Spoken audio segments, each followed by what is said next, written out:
je vais vous expliquer un petit peu. Donc, je m'appelle Laurent, je travaille à la FRAB Nouvelle-Aquitaine sur les questions de transformation et distribution. Donc, avant de commencer, je voulais juste excuser le directeur du SIE Val de Saintonge qui s'appelle Alain Séris, qui devait venir vous présenter ce projet-là, qu'il porte concrètement.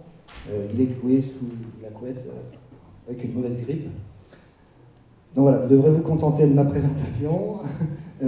J'essaierai de ne pas faire d'erreur dans cette présentation et de ne pas trahir les propos qu'aurait pu tenir Alain.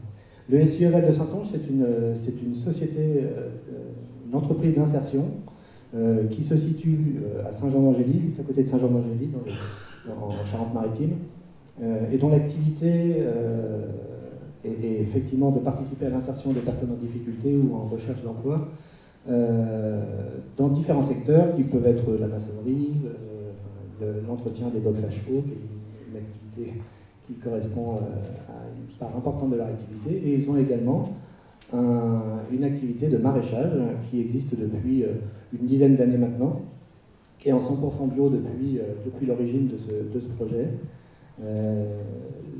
Ils ont un certain nombre de difficultés d'ordre logistique aujourd'hui, puisqu'ils ne disposent pas de bâtiments pour pouvoir réaliser l'exploitation de cette activité de maraîchage dans de bonnes conditions. Le SIE s'est approché du GAP 17 à l'origine, donc le groupement d'agriculteurs bio de Charente-Maritime, pour déterminer quel accompagnement pourrait être mené pour pouvoir réaliser une amélioration de leurs conditions de travail. Et donc on a été sollicité pour travailler avec eux sur la définition de ce type de bâtiment qui a une double vocation, qui est née un peu aussi de la discussion qu'on a pu avoir pendant les temps d'échange avec le SIE, à savoir qu'il a d'abord une vocation de bâtiment agricole pour le matériel, pour le nettoyage des légumes et des fruits. Mais il a été constaté aussi qu'il y avait un grand manque en ce qu'on appelle les locaux sociaux, des vestiaires. C'est une entreprise d'insertion, donc il y a besoin aussi de locaux adaptés pour pouvoir échanger avec les différents acteurs de cette démarche d'insertion. Et il a été aussi évoqué la possibilité d'y adjoindre une partie de transformation de ces légumes qui sont produits sur l'exploitation de maraîchage. Cette idée-là vient aussi du fait qu'on constate en général en Nouvelle-Aquitaine d'ailleurs et un peu partout, qu'il y a assez peu d'outils de transformation qui sont adaptés à faire de la transformation bio et locale dans de bonnes conditions.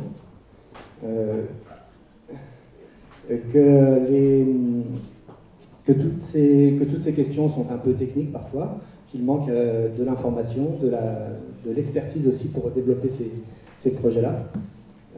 Et puis aussi que ça permet de développer d'autres activités, et c'est important pour les SIE de pouvoir proposer aussi d'autres métiers, d'autres formations à ces personnes qui sont en situation d'insertion et qui sont accompagnées par le SIE.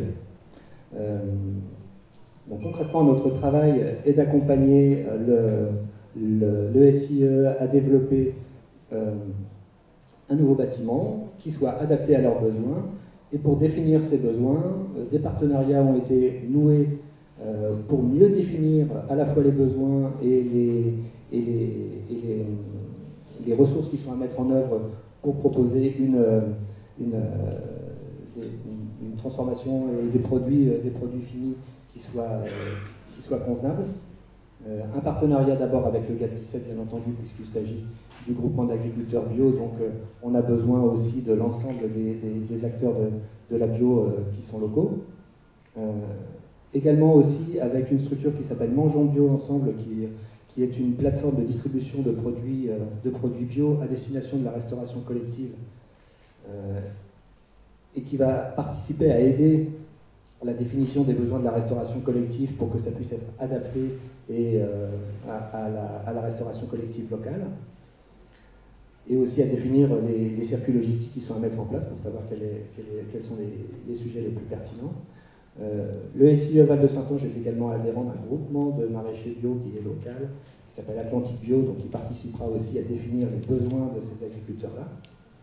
Et puis également le réseau Biocop, qui va nous aider à définir les besoins en produits transformés dans les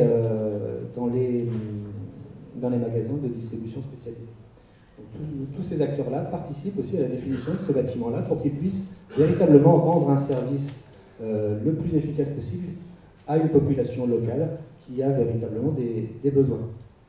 Donc voilà un petit peu le travail d'accompagnement que peut proposer également la FRAP Nouvelle-Aquitaine sur ces sujets-là.